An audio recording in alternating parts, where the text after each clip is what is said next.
여러분 안녕하십니까? 동나이성 한국어로 뉴스입니다.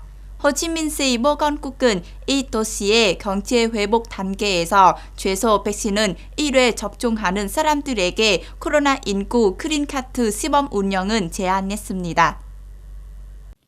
코로나19 그린카드는 코로나19 감염돼 격리를 마친 사람이나 백신 접종 덕분에 제2형 중증급성 호흡기 증후군 코로나 바이러스에 면역이 된 사람은 인정하는 형식으로 여깁니다. 이 카드는 소지한 사람은 진병에 걸린 위험이 낮거나 심각한 진병은 초래하는 위험이 줄어들지만 이렇다고 해서 개인이 다른 사람에게 바이러스를 퍼뜨리지 않는다는 의미는 아닙니다. 카드 반급 조건과 관련하여 호치민시의 보건국은 최소 1회 접종 백신의 경우 1회 접종비로만 접종하여 접종 후 최소 2주가 되어야 하는 사람이나 코로나19에 감염되었고 격리가 완료된 증명서가 있는 사람이라고 생각합니다. 그러나 코로나19 그린카드 소지자는 여전히 OK 메시지를 준수해야 하며 규정대로 정기적인 검사를 수행해야 합니다.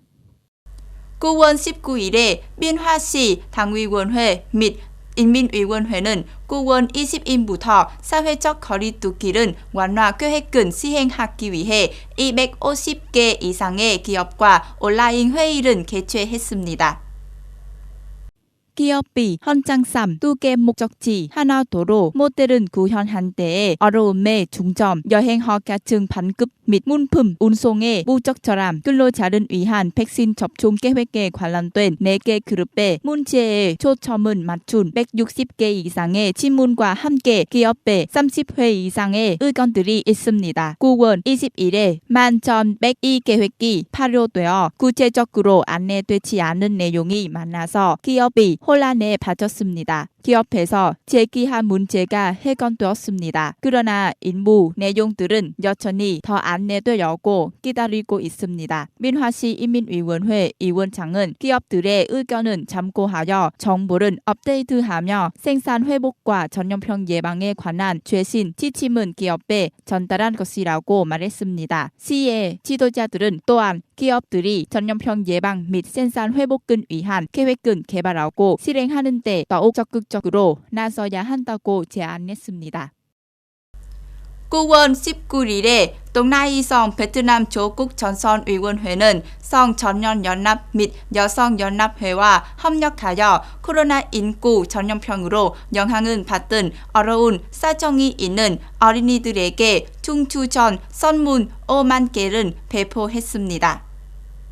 이번 활동은 도내 어린이들에게 뜻깊은 중추전을 가지고 오기 위한 2021년 사랑의 중추전 프로그램에 속합니다. 이에 따라 장애 아동, 어려운 여건에 처한 아동, 야천병원이나 격리구역에서 격리된 확진자, 인자 접촉자 아동 등 5만 명, 16세 미만 아동이 15만 동부터 20만 동까지 상당의 선물은 받게 됩니다. 6세부터 16세까지 어린이들의 3만 5천 명에게는 원평, 우유, 과차를 포함한 한 개를 6세 미만 어린이들의 1만 5천 명에게는 이유식은 선물로 전달한 것입니다. 프로그램의 총 예산은 70억 동 이상입니다. 위의 모든 선물은 노바랜드 그룹과 네슬레 베트남 회사에서 제공되었습니다.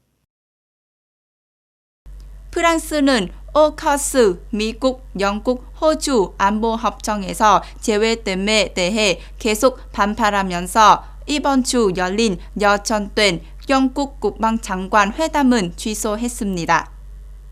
플로랑스 파르리 프랑스 국방장관은 벤 월리스 영국 국방장관과의 회담은 취소하면서 이번 주 영국 런던에서 열린 예정이던 회담은 프랑스 취소로 인해 열리지 않은 것이라고 밝혔습니다. 영국 국방부는 확인도 무인도 하지 않았지만 여전히 파리와 대화 중이라고 밝혔습니다. 이것은 미국, 영국, 호주 간의 오커스 안보협정에 대한 일련의 외교적 대응 이후 프랑스의 최근 반응입니다. 상황은 조 바이든 미국 대통령 행정부가 해결을 위해 에마뉘엘 마크롱 프랑스 대통령과 조기 연락을 모색하도록 강요했습니다. 가브리엘 아탐 프랑스 정부 대변인은 바이든 대통령이 프랑스 대통령과의 대화를 요청했다고 말했습니다. 마크롱 대통령과 바이든 대통령은 가까운 며칠 내에 전화로 논의한 것이라고 말했습니다.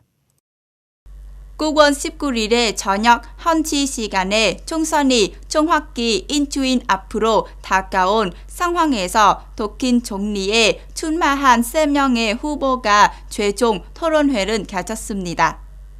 기독교민주연합의 아르민 라셰트, 사회민주당의 올라프 슌츠, 녹색당의 아날레나 베어보크 3명의 총리 후보 사이에서 논쟁이 벌어졌습니다. 이것은 세 가지 주요 주제인 최저 임금, 기후위기, 디지털화에 대한 세 번째이자 마지막 토론입니다. 토론 후 신시한 여론조사 기관 프로차의 빠른 설문조사에 따르면 사회민주당의 올라프 슌츠 후보가 계속해서 선두를 유지했습니다. 응답자의 42%는 올라프 슌츠 후보가 선택력이 있는 주장은 했다고 평가했으며 아르민 라셰트 후보는 27%, 아날레나 베어보크 후보는 25%를 받았습니다. 제20회 도킨 총선이 9월 26일 치러진 것입니다. 그런 다음 당사자는 집권 연장은 구성하기 위해 협상한 것입니다.